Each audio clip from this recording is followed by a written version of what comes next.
Erev Tov Chavrim, I'm Stephen Ben-Nun. You're watching Israeli News Live. Again, another quick take of our broadcast here this evening, guys. I just kind of want to recap some things that are going on. Liverpool, over in England, is reporting a stabbing attack. It's actually been about a 36-year-old male that attacked another man, just a little older than that, with a sword.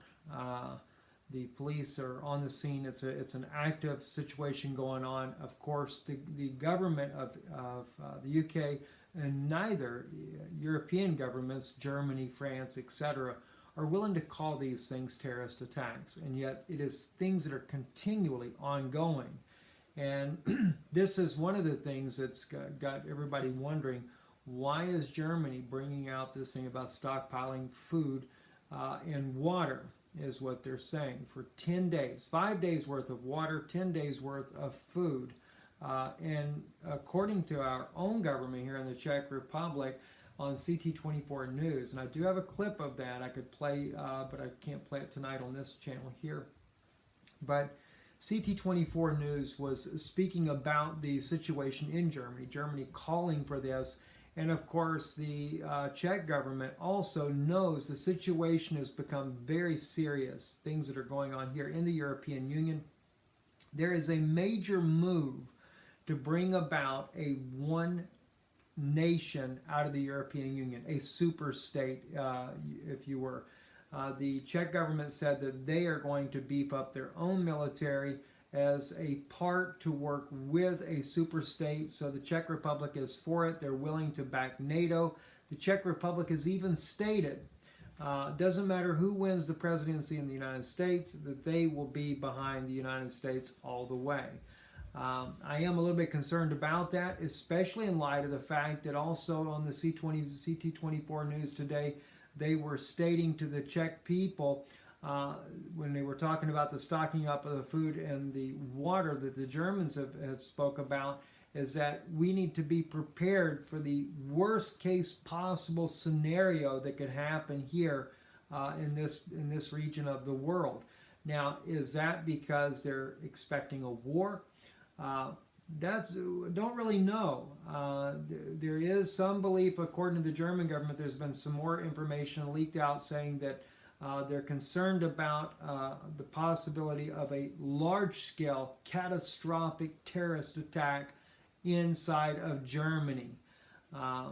But then again, what was the deal about the German government, from what we got told in my wife's Facebook there, about passing out iodine pills? Iodine is in case of a nuclear disaster. So there's a lot of big ifs right now going on. We have Pyongyang stating today that they will do a first strike on South Korea with nuclear weapons if they don't stop these exercises on doing a preemptive strike on North Korea.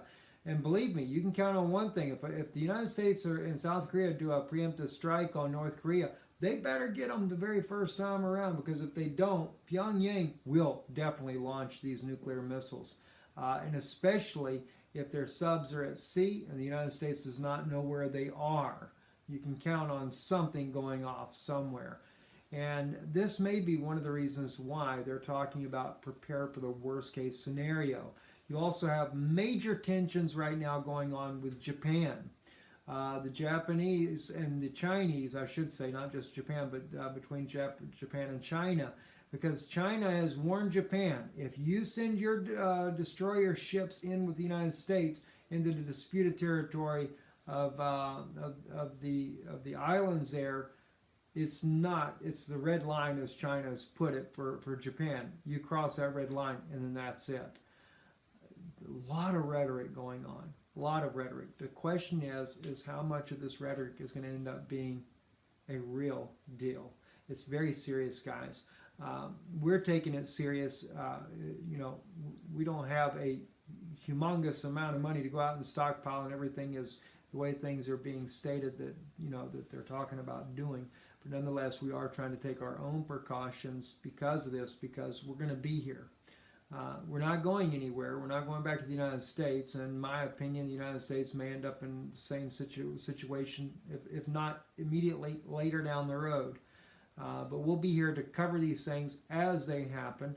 And so, do remember us. Remember Israeli News Live, and, when God lays it upon your heart to support a work, because we're here on the front lines and we're going to be here to report the things that are breaking, the things that are going on.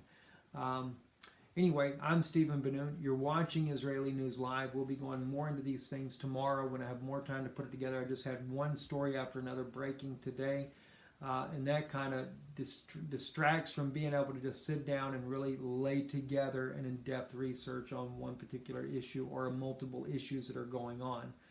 I'm Stephen Ben-Nun. You're watching Israeli News Live. Check us out at israelinewslive.org, our website. Also, follow us on Twitter, Israeli News Live at Stephen Ben-Nun as our Twitter feed, and Israeli News Live, of course, you guys here watching on YouTube, Israeli News Live live stream. Try to get back onto that here before too long as well. And Vimeo, we are on Vimeo now under Ben-Nun, my actual name, Ben-Nun.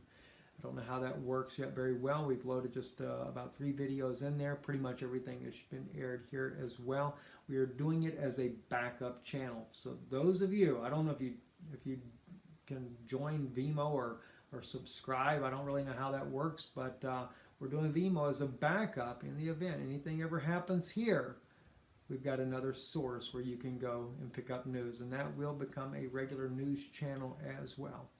And I'm Stephen Ben-Nun. You're watching Israeli News Live. Shalom and good evening.